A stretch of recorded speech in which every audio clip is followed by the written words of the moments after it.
13 United States of America. When in the course of human events it becomes necessary for one people to dissolve the political bands which have connected them with another, and to assume among the powers of the earth the separate and equal station to which the laws of nature and of nature's God entitle them, a decent respect to the opinions of mankind requires that they should declare the causes which impel them to the separation. We hold these truths to be self-evident, that all men are created equal, that they are endowed by their Creator with certain unalienable rights, that among these are life, liberty, and the pursuit of happiness, that to secure these rights, governments are instituted among men, deriving their just powers from the consent of the governed, that whenever any form of government becomes destructive of these ends, it is the right of the people to alter or to abolish it, and to institute new government, laying its foundation on such principles and organizing its powers in such form as to them shall seem most likely to affect their safety and happiness. Prudence, indeed, will dictate that governments long established should not be changed for light and intransient causes, and accordingly all experience hath shown that mankind are more disposed to suffer, while evils are sufferable, than to right themselves by abolishing the forms to which they are accustomed. But when a long train of abuses and usurpations, pursuing invariably the same object, evinces a design to reduce them under absolute despotism, it is their right, it is their duty to throw off such government and to provide new guards for their future security. Such has been the patient sufferance of these colonies, and such is now the necessity which constrains them to alter their former systems of government. The history of the present King of Great Britain is a history of repeated injuries and usurpations, all having in direct object the establishment of an absolute tyranny over these states. To prove this, let facts be submitted to a candid world. He has refused his assent to laws, the most wholesome and necessary for the public good. He has forbidden his governors to pass laws of immediate and pressing importance, unless suspended in their operation till his assent should be obtained, and when so suspended, he has utterly neglected to attend them. He has refused to pass other laws for the accommodation of large districts of people, unless those people would relinquish the right of representation in the legislature, a right inestimable to them and formidable to tyrants only. He has called together legislative bodies at places unusual, uncomfortable, and distant from the depository of their public records, for the sole purpose of fatiguing them into compliance with his measures. He has dissolved representative houses repeatedly, for opposing with manly firmness his invasions on the rights of the people. He has refused for a long time after such dissolutions to cause others to be elected,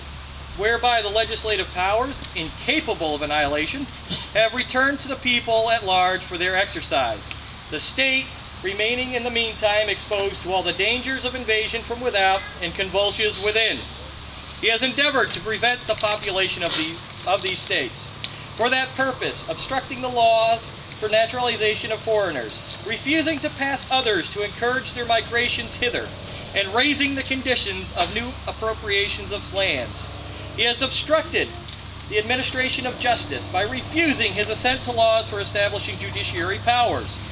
He has made judges dependent on his will alone for the tenure of their offices and the amount and payment of their salaries. He has erected a multitude of new offices and went hither swarms of officers to harass our people and eat out their substance. He has kept among us in times of peace standing armies without the consent of our legislatures. He has affected to render their military independent of and superior to the civil power. He has combined with others to subject us to a jurisdiction foreign to our Constitution and unacknowledged by our laws, giving his assent to their acts of pretended legislation, for quartering large bodies of armed troops among us, for protecting them by a mock trial for punishment for any murders which they should commit on the inhabitants of these states,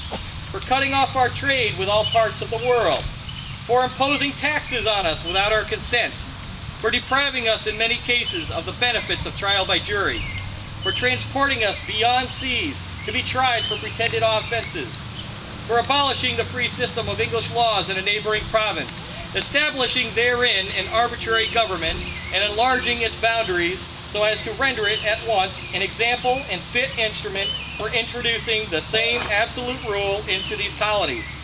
for taking away our charters, abolishing our most valuable laws, and altering fundamentally the forms of our governments, for suspending our own legislatures and declaring themselves invested with power to legislate for us in all cases whatsoever. He has abdicated government here by declaring us out of his protection and waging war against us. He has plundered our seas, ravaged our coasts, burnt our towns, and destroyed the lives of our people. He is at this time transporting large armies of foreign mercenaries to complete the works of death, desolation, and tyranny, already begun with circumstances of cruelty and perfidy, scarcely paralleled in the most barbarous ages, and totally unworthy the head of a civilized nation. He has constrained our fellow citizens taken captive on the high seas to bear arms against their country, to become the executioners of their friends and brethren, or to fall themselves by their hands. He has excited domestic insurrections amongst us, and has endeavored to bring on the inhabitants of our frontiers the merciless Indian savages, whose known rule of warfare is an undistinguished destruction of all ages, sexes, and conditions. In every stage of these oppressions, we have petitioned for redress in the most humble terms. Our repeated petitions have been answered only by repeated injury. A prince whose character is thus marked by every act which may define a tyrant is unfit to be the ruler of a free people. Nor have we been wanting in attentions to our British brethren. We have warned them from time to time of attempts by their legislature to extend an unwarrantable jurisdiction over us. We have reminded them of the circumstances of our emigration and settlement here. We have appealed to their native justice and magnanimity, and we have conjured them by the ties of our common kindred to disavow these usurpations, which would inevitably interrupt our connections and correspondence. They too have been deaf to the voice of justice and of consanguinity. We must therefore acquiesce in the necessity which denounces our separation, and hold them, as we hold the rest of mankind, enemies in war, in peace friends.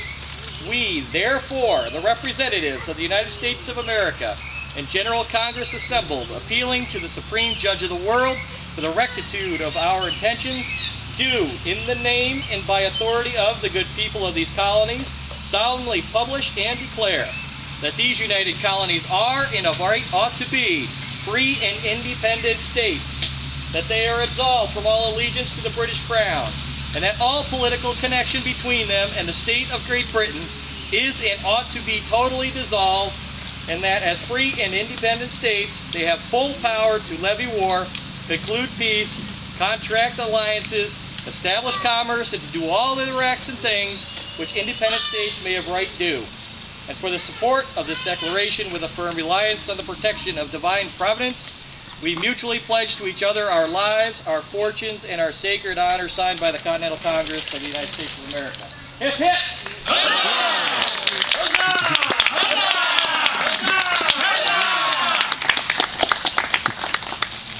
Benjamin Franklin said it best: we must all hang together, or most assuredly we will hang separately.